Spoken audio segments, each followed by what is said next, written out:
What's going on, everybody? Coming at you with a little meet preview. That's right. Something a little different on this channel, but we love change, isn't that right? And if you're a track and field fan, you're most likely looking forward to one particular meet this weekend, the 1st of February. That being the New Balance Indoor Grand Prix in Boston, with a lot of world-class talent, not just at the professional level, but even some of the top high schoolers in the nation running some of those mid-distance events. That's probably the big meet that you're thinking of going into this weekend. Well, I'm here to tell you that there's a little something more to February 1st and 2nd coming your way.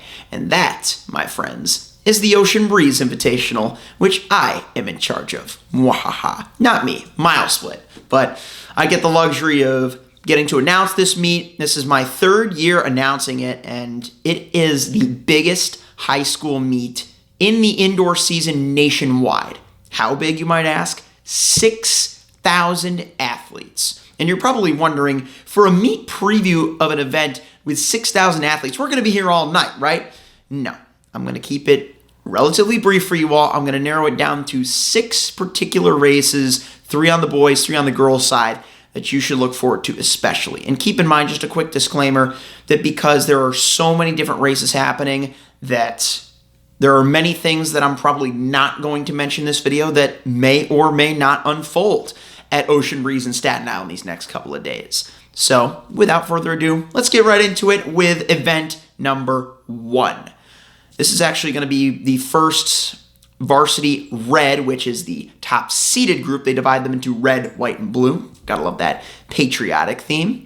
But the varsity red boys 800 meters. That's our first event we're going to dive into. And let me just say this too, before we get into that event in particular. Every time that we get an 800 meters on our airwaves at Mile Split, New York, it always seems to be one of the most exciting, unpredictable, volatile, whatever adjective you want to throw at it, events of the entire meet. And it's always going to be a different race. Every race is always going to be different, but the 800, you get your short sprinters sometimes moving up, whether or not that be by punishment. You got your milers and 2 milers dropping down, and you've got your 800 mains as well, and other types of athletes. And just ultimately that versatility that the event allows for makes it exciting and unpredictable, as I said. But if there's one athlete that I think that embodies that the best of this bunch that we've got coming this weekend, it is our top seed, Andrew Thornton Sherman. He's a name that you may or may not recognize. He was the Adidas National Indoor Champion last March down at Virginia Beach, and he is also the indoor and outdoor state record holder in Vermont. He comes from a school known as St. Johnsbury Academy, and he will be heading to a much more well-known school known as Harvard University. Let's take a look at what he's done, though. 152.17 at New Balance Nationals Indoor. That was a week before he won Adidas Nationals, but placing in the top 10 there with his indoor state record, the seed time which he's been entered with this meet. He has not exactly had a lot of time to focus on his main event, if you will. I mentioned his versatility. Let me get into that and tell you a little about what he's been doing other than the 800 this season. Most recently, he doubled in the 600 and the 1,000 at his indoor state championships in Vermont, adding to his countless collection of state titles that he's won in the Green Mountain State. And just a week prior to that, at the VA Showcase at Virginia Beach, where he won the national title, he ran a crazy 1,000 meter time of 2:24.97, and that was in a very, very deep race in which the top 4 times nationwide were achieved. We had Cole Boone of Pulaski County, Virginia, who many believe is one of the next sub-4 milers on the horizon, go 2:23.50 to break the national junior record in the 1K. And then behind him, it was Old Mill, Maryland's Sadeke Jakovics, a future Princeton Tiger, another future Ivy Leaguer with Thornton Sherman. And then right behind Andrew by 100th was Bullis School's Colin Abrams, who we know is the junior national class record holder over 800 meters. So that was a truly loaded field that Thornton Sherman really factored well in. And though this field can't exactly stack up the same to that VA Showcase 1000, it still gives Andrew a good opportunity to potentially challenge his state record in his first 800 of the season, something that he did last year when he ran 154.84 to win the Ocean Breeze Elite Invitational last time he was in this building. Behind him, though, there is another character in this that I think deserves a lot more introduction than he's gotten over the years, and that is Mini-Sinks Valley's Samuel Anderson. He comes from a very loaded section in the state of New York, Section 9, home of Orange County and the whole downstate area. They've got a lot of great 4x400 meter relay teams. Sam's been part of the Mini-Sink Valley Warrior team over the years, but it wasn't until this indoor season that we really got our first look at what he could do over 800 meters. 152.41 in just his second half-mile race of the season last weekend in this building at the New York International Showcase. And though that was only good enough to take third, it was over a 2-second personal best and absolutely, in my opinion, proved that his 154.90, which was his previous personal best and season opening 800, was not a fluke. He is going to be part of this conversation for the remainder of the season, so long as he stayed healthy. I'm almost certain, based on the lack of outdoor 2024 races on his mile split database, that he did not race due to injury or some other reason. So again, staying healthy is going to be a big key moving forward for Anderson. Currently ranked second in New York State in both the 800 and the 600, and third in the 400. No other athlete in New York can say the same over all three. Moving down the line, though, back to Thornton Sherman, who's been part of a lot of great races, as I said. I'm going to keep this one very surface level for you because I don't want to spoil too much, because the race that he had against Jack Marchese at the Eddie Games, a local meet to my area in Schenectady back in May, that was one heck of a 4x8. Marchese ended up bringing his team home to a school record 4x8 time of 7:54.10, and just a couple weeks later at the state championships ended up placing 6th with his open school record of 154.92. He's been seeded about 1600s quicker for this meet. 154.76 was the time that his coaches entered for him. So we'll see if he can follow through on that, especially given the fact that he's got some 152 guys. And Thornton Sherman, who's, need I mention, gone 150.64 in the outdoor season to tether him. Marchese, again, though, that race that he had with Thornton Sherman, all I'm going to say, if I haven't said it already, it was a classic race. Dramatic all the way to the finish.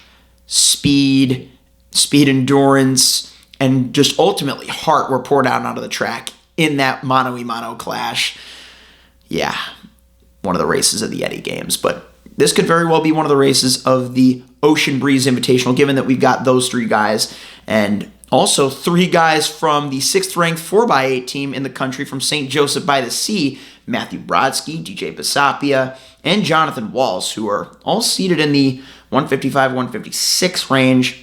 We'll see if they get that done. Again, a lot of the seed times that you'll see on meet entry pages or heat sheets, sometimes they may not reflect open personal bests. They may reflect splits. For example, Mikey Murphy of Bethlehem, 157.20, a split that he achieved at the Yale Track Classic. That's a split seed, which was verified, which was accepted, as was the expectation seed given to the reigning sophomore 800-meter champion at OBI, Ricky Mason of Penn Wood. His personal best, 157.02. He was given a 155.02, so it's kind of easy to see the translation there. But meet record, let's consider that before we move on to our next event. I promise I'll keep the remainder of these events a little bit more brief, as I promised to off the top, but that was set at the first Ocean Breeze Invitational that I announced in 2023 by current Penn State freshman Michael Woolery from Episcopal Academy, 153.28.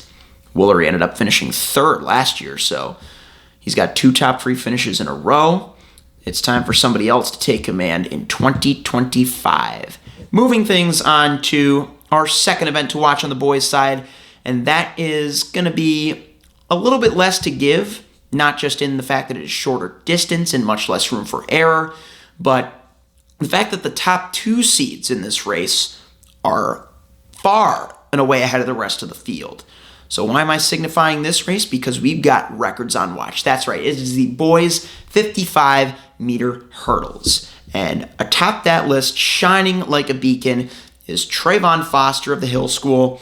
and Cameron Ingram of Cicero, North Syracuse. Foster comes from, I believe, Pottstown, Pennsylvania, and he's been a part of a lot of great Ocean Breeze Invitationals over these past couple of years. He won the Bishop Laughlin Games, which is the oldest meet that Ocean Breeze puts on. It's usually the first broadcast each year that I have on my mile split calendar, and this year it turned 70 years old, and he broke the meet record in that event. I believe it was last year. I don't think he returned this year, but in the 69th edition, he broke the meet record there and has gone only faster since, down to 7:19 at the New York International Showcase in an all-time race at Ocean Breeze, let alone all-time in the country, because we had a lot of guys in that 7.1, 7.2 range that some of the top hurdlers struggled to get to come season's end.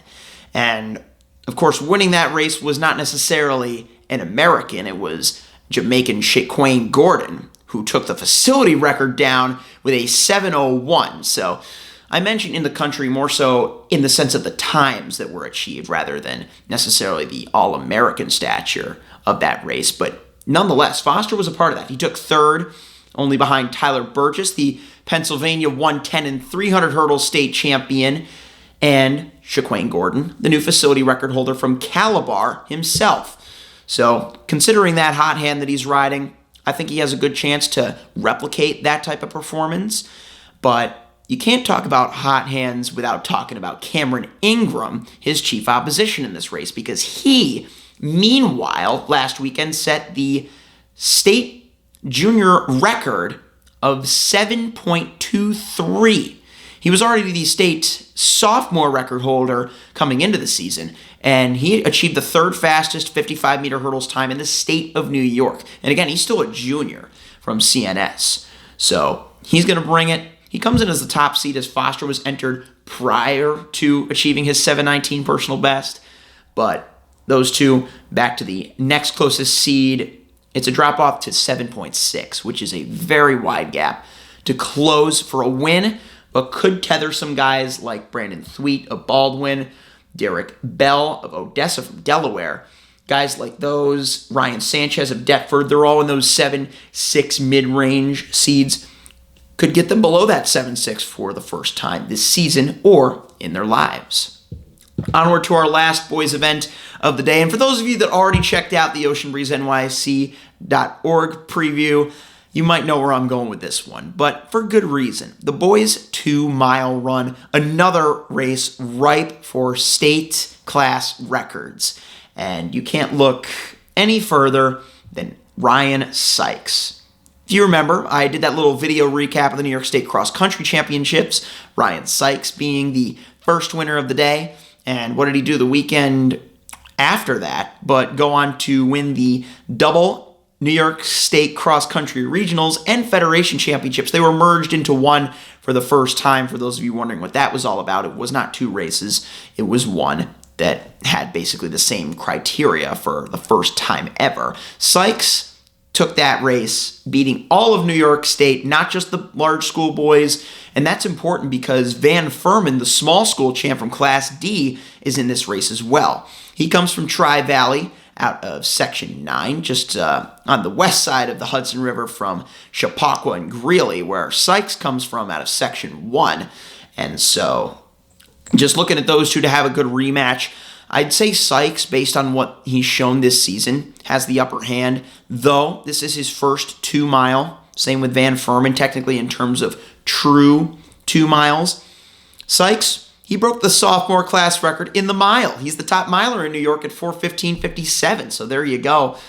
Speaking of fast milers in good form, Stephen Todd of Bishop Shanahan, our second seed. He came to New York International Showcase last week and took the second place position with a lifetime best of 4:17. So look to see if he can capitalize on that form. I believe he's also a 9:13 2-miler. Shane Ethicon of Nanuet, he's a 9:16 2-miler, though that was outdoors. Again, we're mentioning a lot of these guys' personal bests as in terms of what their capabilities are. And so that's one thing that's important to consider, especially when we have meet records on the line. I got to mention the 55 hurdles meet record since I didn't do so while previewing the event, but that one could very well go Currently held by Bramir Vick of Middletown from 2020 at 7:33. We've got two guys that have gone faster this season, and based on the consistency that they have the opportunity to show, look to see if it goes down.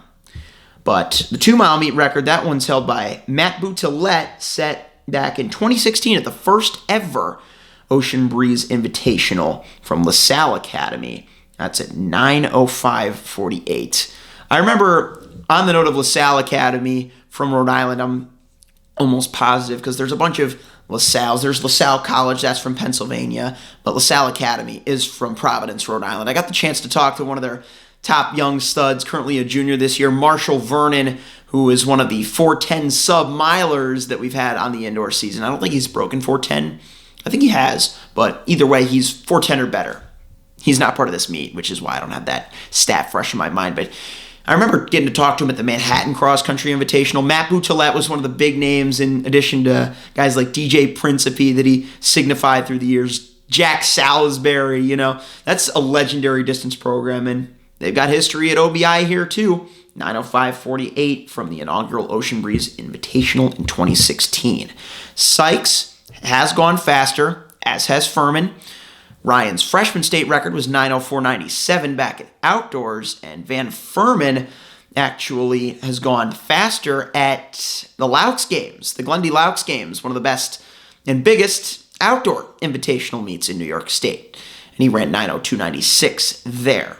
Although that is not his seed, because again, he hasn't had a whole lot of fast races in him, and you can't blame him. He was the only New York State boys athlete. Zario Macchia did it on the girls' side, but he went for the NXR and Foot Locker regional double. He made it to both national championships and was basically in championship racing mode for 5 weeks in a row, from states to New York regionals to Northeast regionals, then to NXN, and then all the way to Foot Locker at Balboa Park in San Diego. Over a month of championship racing, no question as to why that would absolutely expend the future Georgetown Hoya Van Furman.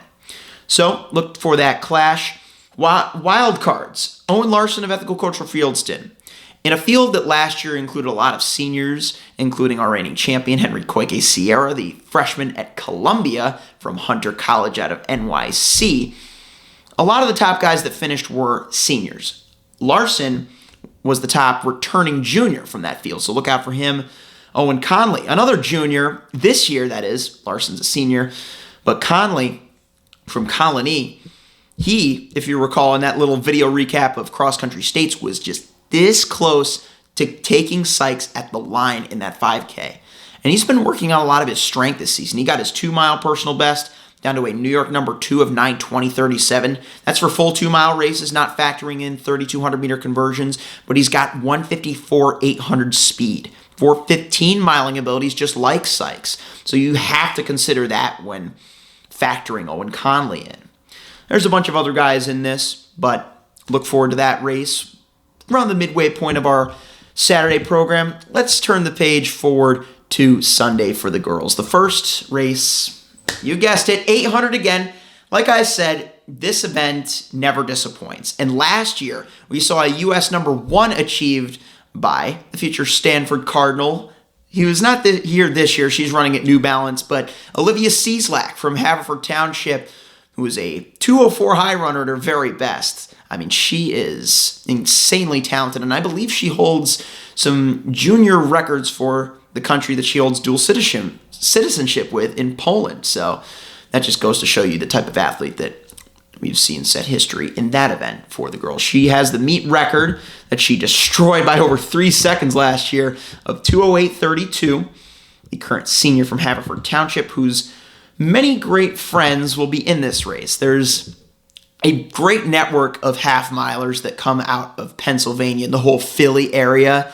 And the first that comes to mind is Allie DeLisi of Penn Charter. She is a future North Carolina Tar Heel, and she's a 2:05 runner at her best. That was the time that she achieved 2:05:78, that is, at the Brooks PR meet at the end of her outdoor campaign. And when she ran her season best of 2:10:79, that was the nation-leading time. She's currently number 6 nationwide, but you can't count her out. She's the reigning runner-up won this race in 2023, and even last year took home the 400-meter title after having already run a 2:09 indoor best over the 8. So Allie DeLisi's there.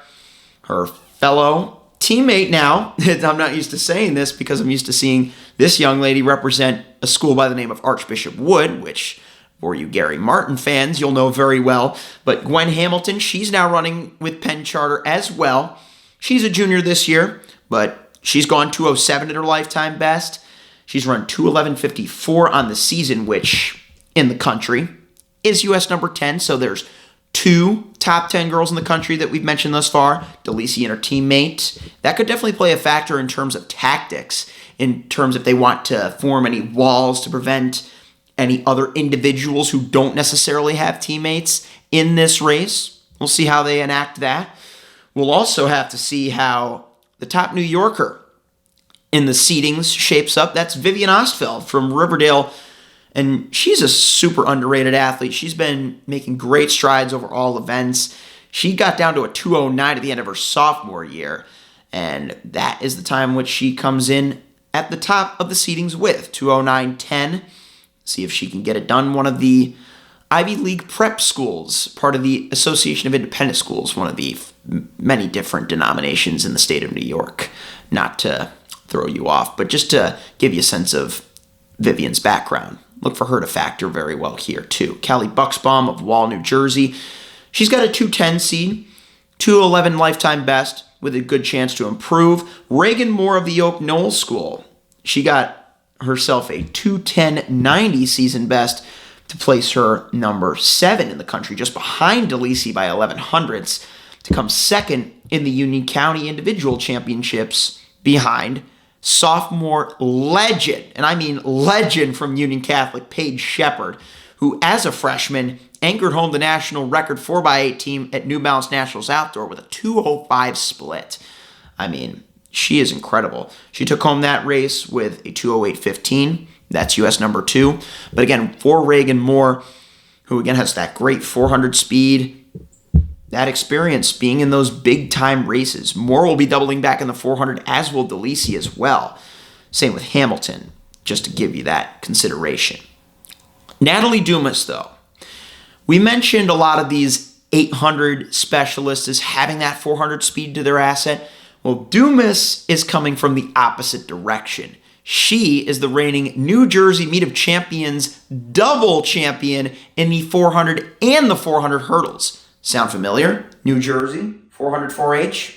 She was the first to do that since Sydney McLaughlin did it twice in 2016 and 17 this past outdoor season. And she did that as a sophomore from Eastern Regional, meaning she's got 2 more chances to do it. Sydney only did it twice, and Natalie here has the chance to do it 3 times. But she's running the 800 here. She is 2:11.42 on the season. That is U.S. number 9. So even though it may not be her primary event, I mean, she's going 53s in the 400, so it's hard to call yourself an 800 main when you go 2:11 in comparison to 53. But if it's a tactical race, that's going to play into the hands of Dumas, no doubt. Whether she navigates those tactics, because again, you have to think from the other perspective and school of thought where the teammates will have the edge. But yeah, there's a lot of girls in this that have that sub 210 capability. Caitlin Cleash of Notre Dame Academy, another one. She went 2:08 as a freshman, now a junior trying to hold down Staten Island. Lilia Asconi from Williamsville East, the last Big Ocean Breeze Invitational broadcast before New York International Showcase. She won the 1,000 at the Freedom Games out of the slow heat. So there's that to consider. There is freshman 800 meet record holder Ava Mignon of Central Bucks East to consider. Let's just let the race play out and move forward from there.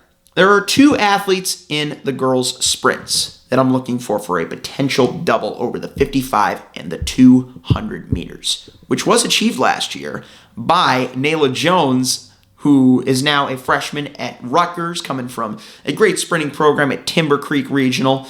But you've got 2 girls, our top 2 seeds in both events, that are up for the double in both. And we've even got some other fringe seeds that are up for some other doubles, not to mention the hurdles. Amira Nesmith of Cheltenham, the first that comes to mind, she ran a 692 personal and season best And I'm almost positive that was en route to her third place finish at the New York International Showcase 60-meter dash, which was one of the wave-making races last weekend that included the U.S. number 1 set by Lisa Ray from West Warwick, Rhode Island of 7:24. Obviously, with that being the big headline, Nesmith's 7:45 got shoved a little bit under the rug. But now she's the top seed here at Ocean Breeze Invitational with a chance to take down Jones' meet record. Remember last year's champion, Nayla Jones? She ran 6:93 for the meet record, and Nesmith went a step further en route to her 60. Got to run through that line if you want to get it. She holds a 1,400th advantage over Esmea Thomas of Roosevelt, but she's been impressing in her junior year from a school out of Long Island, 7:06. All there to consider. Olivia Caro of Winslow Township, part of another great sprinting program from Jersey. Yeah, that's going to be a good race, but it's really only the first part of two because they're going to have to go through the trials for both the 55 and the 200. We'll see how that factors in for the second event. 200, Nesmith, still the top seed at 24:30. Thomas, seated right behind her at 24:50. Those are unverified seed times. And let's say if one of those two wins the 55, right? They make the finals in the 200. Their double could very well be thwarted by our top seed in the 55 hurdles who could be looking for a double of her own. And that is the fastest freshman in the country over the 55H, Jasmine Jackson of Winslow Township. She was also part of the fourth fastest 4x4 in the country last weekend. So she's got that range. She's got all of the skills and assets to her game. 24:55. She's got the highest verified seed time. And her teammate Akaro in this as well. Look to see what they can do. Gina Serto of Academy of Holy Angels. She's the reigning New Jersey 400 state runner-up. A definite wild card in this. But ultimately the big storyline in the sprints, as is often the case at these invitationals, is the doubles. Not just as a showcase of how fast you can go, but how big of a workload you can put in. And a lot of the names that I've mentioned have a chance to do it. And speaking of chances, we've got a couple of relay teams. These are the last main events that I'm signifying for my little mini preview that's turning into a full-length feature preview of the Ocean Breeze Invitational, but I digress. The girls 4x8 and 4x4, featuring two teams with loads of talent and experience ready to debut for the first time for reals in their event. Let's start with the 4x8. We got Bethlehem. They are coming off of the best cross-country season in program history, having made NXN for the third time in a row, which first time they got 17th as a team. That is what it is. 11th, just outside of the top 10, their second year in 2023, and this time, though they were slated to do what they did all season long, it was ultimately the fact that they followed through and secured a top 5 finish, placing 5th as a team after winning their first state and regional title. Just such a special year for Bethlehem, delivering on their expectations. And they've got 4 of their top 7 here to return for the 4x8. They were at one point the top DMR team in the country, so there's that to consider based on what we've seen from them on the track. They are missing one of their top runners that so often featured in that top 5 that would alternate positions in the finishing placements, but it would always be within that 20-second gap. They're one of those mind the gap teams. I get the chance to talk to them at all sorts of different local invitationals, so that takes shape as they go. But Kate Bannigan, their one missing player, she plays basketball in the winter, so she's not part of this relay, but they've still got Logan Kuhn, Sophia Kromzak, Charlotte O'Mara, and Anna Schrapowitzki. Charlotte, the only senior, bound for the Lobos of New Mexico, but Schrapowitzki and Kuhn, both juniors, and Kromzak is just an 8th grader. She had an incredible season. I believe I think Bannigan might have been ahead of her, but she was one of the top finishers at NXN in the pouring rain. Super impressive. Speed, still a question for her, but she absolutely has the strength and the team environment to help will her home in the 4x8. The seed time that they were given, let's consider that. They were given a 9:16 seed, which would rival the meet record, which was set back in 2017, the second Ocean Breeze Invitational, by the team from North Penn, which ran 9:15.92. Let's say they completely replicate their seed time. that would put them number 4 in the country in and of its own. So they got a chance to infiltrate those rankings and give us a sense of what they could be going after come states, because indoor states is interesting. Outdoor states for New York, you get to hit a super standard time and qualify without having to do any major work at the state qualifiers meet, which this indoor season takes place on the 22nd of February. Indoors, you can only hit a third or second relay qualifier standard to advance if you don't win or place top 2 for an individual event. So no super standard times factor in there. And Bethlehem, what they're going to want to do here is hit that standard. They're going to crush it if they hit that 9:16. But yeah, 2 of the top 4 teams currently in the country come from their section, which is the ultimate point that I want to drive home. Guilderland at 9:15.78, and then Burnt Hills right behind them in the 9:16s themselves. So Bethlehem, how part of this conversation can they make themselves? I think that's the ultimate question that we'll leave them with. Central Bucks East in the 9:20s will be the wild card team to look out for. And the 4x4. That one is all about Burnt Hills. We mentioned what they've done in the 4x8. If you saw the mile split highlight race at the Yale Track Classic, that's where they ran that former U.S. number 2, now U.S. number 4, 9:16. They could very well go all in that 4x8 and make a run at states. But there is another event that they have a lot more history and I'd argue pride to defend, and that's the 4x4. They became just the second team in New York State history to go from outdoors to indoors to back again 5 consecutive track seasons with at least one type of New York State title under their belts. What do I mean by type of state title? Well, there's a number of different ways in the state of New York that you can achieve a state title. You can win a federation title, you can win a New York State Public High School Athletic Association title, or you can win both. But you can only win both if you're part of the New York State Public High School Athletic Association, which is, as we call informally, the 11 sections, not including the New York City public schools, independent schools, as I mentioned earlier with Vivian Ostfeld and Riverdale, or the Catholic schools. So basically, Burnt Hills has 5 seasons in a row with a 4x4 title of some sorts under their belt. And that's a streak that they're going to want to defend and keep going, because if they get 6, then that will be second to none.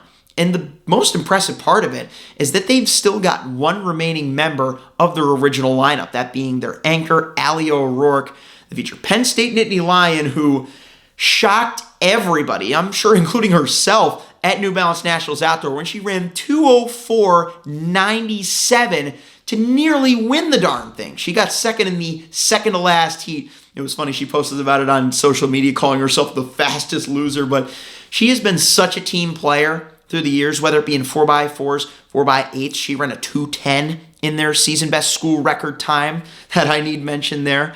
But for this 4x4, they're seated at 358. And they got a couple of younger girls, Julia James and Addie Wood, who have gotten to be part of the most recent 4x4 teams that'll be back. And I believe their 4th edition having to step up for many seniors that have departed. Shout out Sam Torres, Cassidy Roblino, and Mia Paulino. Addison Sear. Again, they've got a lot of different 400 pieces to play with.